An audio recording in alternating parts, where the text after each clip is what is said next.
L'élection présidentielle du 12 octobre 2025 a mis à jour un logiciel vieux de plusieurs décennies du système en place au Cameroun qui a toujours remporté la présidentielle par des fraudes massives. Depuis plus d'une semaine, des centaines de vidéos circulent sur les réseaux sociaux à l'intérieur desquelles on peut voir plusieurs personnes prises la main dans le sac en train de tripatouiller les procès-verbaux issus des bureaux de vote. Est-ce un fait nouveau? Nous pouvons répondre par la négation. Voici le procès verbal. Voilà le procès verbal. Nous, les observateurs, nous mettons nos noms à la première page et à la dernière page. Ce qui veut dire que la page, le cœur du procès verbal, le cœur du procès verbal qui contient les éléments clés de l'élection présidentielle. Que ce soit en Afrique, en Europe, en Amérique, en Asie, en Océanie. Au milieu, c'est là où la magie s'opère. Donc, Dieu nous a fait à ce que un de nous se rend compte que sur les deux pages du milieu, il n'y a pas de signature d'un des scrutateurs. Ce qui fait que, approche le téléphone, là où, par exemple ici, Issa Chiroma Bakari a gagné avec 48,75%.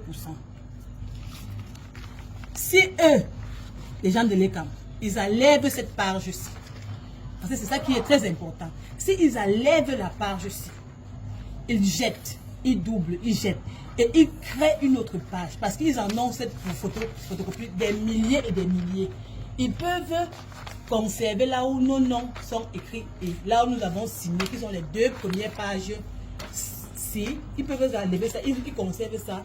Et ce qui est au milieu, si, ils enlèvent ça, ils jettent et ils remplissent ça et ils mettent les noms qu'ils veulent, les pourcentages qu'ils veulent, les gains qu'ils veulent. Je ne sais pas si vous, mes frères et sœurs, de par le monde entier, vous écoutez ce que j'ai à vous dire. Parce que nous avons débattu de ça, nous avons compris que l'ECAM, depuis des années, nous roule dans la farine. Et nous ne devons plus nous laisser faire. Donc, mes chers frères et sœurs, voilà l'élément central du procès verbal.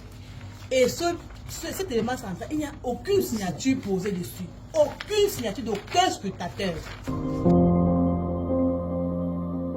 Dans cette vidéo, la jeune dame explique clairement comment sont tripatouillés les procès-verbaux pour dénier au peuple toute volonté du choix de son candidat par le vote librement exprimé. Si pour certains, ce fait est nouveau, alors il faut remonter au contentieux post-électoral de 2018 devant le Conseil constitutionnel pour comprendre l'impact de cette dénonciation d'aujourd'hui. Lorsque nous avons participé à la Commission nationale, si vous regardez dans le dossier que vous tenez, si vous regardez dans le dossier, voici un exemple qui est signé, Monsieur le Président, toutes les pages, et c'est normal. Regardez, nous avons présenté plus de 30 exemplaires de PV. Monsieur, le membre de la Cour nous sort quelques PV. Heureusement, dans le lot, il a mis un PV qui est signé. Je voulais dire la chose suivante. Oui.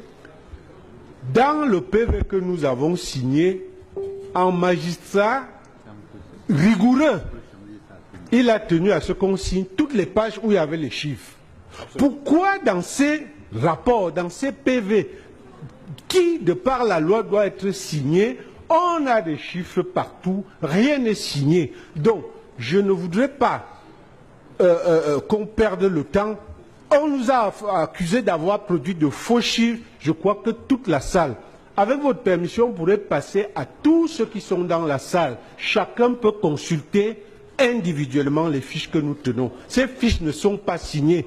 Magistrat de son État, il ne peut pas accepter dans son tribunal qu'on lui présente un document qui n'est signé de personne. Le professeur Alain Foguet, devant les caméras du monde entier, mettait ainsi à nu les mêmes stratagèmes utilisés alors par le régime pour s'emparer de la victoire de Maurice Kamto en 2018. Outre cette méthode, la corruption serait également utilisée par le pouvoir en place pour arracher la victoire de l'opposition. Selon plusieurs acteurs qui ont déjà supervisé les élections au Cameroun pour le compte de leur parti politique, de nombreux représentants des candidats de l'opposition percevraient des sous sur le terrain pour entrer dans leur QG avec de faux procès-verbaux.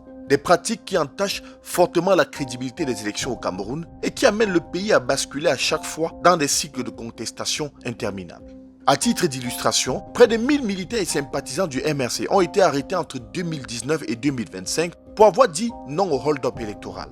À ce jour, plusieurs d'entre eux sont encore maintenus prisonniers après avoir écopé des peines de 7 ans de prison ferme infligées par le tribunal militaire de Yaoundé. Cet éveil de conscience et ce rejet en masse de la population à vouloir tourner la page de 43 années de gouvernance du président encore en fonction pousse à se demander à quoi sert d'organiser des élections quand on connaît déjà qui est le vainqueur, qui sera proclamé par le Conseil constitutionnel. Pourquoi à chaque fois fausser le jeu électoral par des fraudes massives et demander au peuple d'attendre paisiblement l'issue des élections en faisant fi des fraudes massivement observées? Comment sortir du cycle des élections contestées au Cameroun? À ce sujet, quelques pays en Afrique y ont travaillé et peuvent être des modèles d'inspiration. Au Sénégal, par exemple, sous la pression de la société civile, des autres partis politiques de l'opposition et du peuple, le Conseil constitutionnel a proclamé vainqueur Bassirou Diomaye Faye à l'issue d'une élection émaillée de plusieurs contestations. Alors que l'ex-président Macky Sall abusait de son pouvoir en jetant les 2 leaders de l'opposition en prison, ceux-ci furent libérés et remportèrent l'élection présidentielle, permettant au pays de connaître une vraie alternance à la tête de l'État. Scénario similaire au Botswana, où le parti politique qui dirigeait le pays depuis 1966, année d'accession à son indépendance, a été écrasé lors des élections générales d'octobre 2024. En plus d'avoir perdu le pouvoir, il est passé de 38 sièges sur les 69 à l'Assemblée nationale à désormais 4 sièges uniquement. Même son de cloche au Ghana, où le vice-président sortant aux dernières élections a reconnu sa défaite et a félicité le chef de l'opposition John Mahama, qui devenait ainsi le nouveau président de la République en infligeant au NPP, nouveau parti patriote, sa plus lourde défaite depuis son arrivée aux affaires en 2016. Avant de parvenir à ce seuil de démocratie, ces pays ont pu s'appuyer sur leur population, leur société civile et leurs autorités judiciaires pour dire le droit et imposer la transparence électorale. Mais au Cameroun, cet idéal semble encore bien loin des aspirations d'un peuple qui paraît plus que jamais déterminé à mettre un terme à 43 années de trop.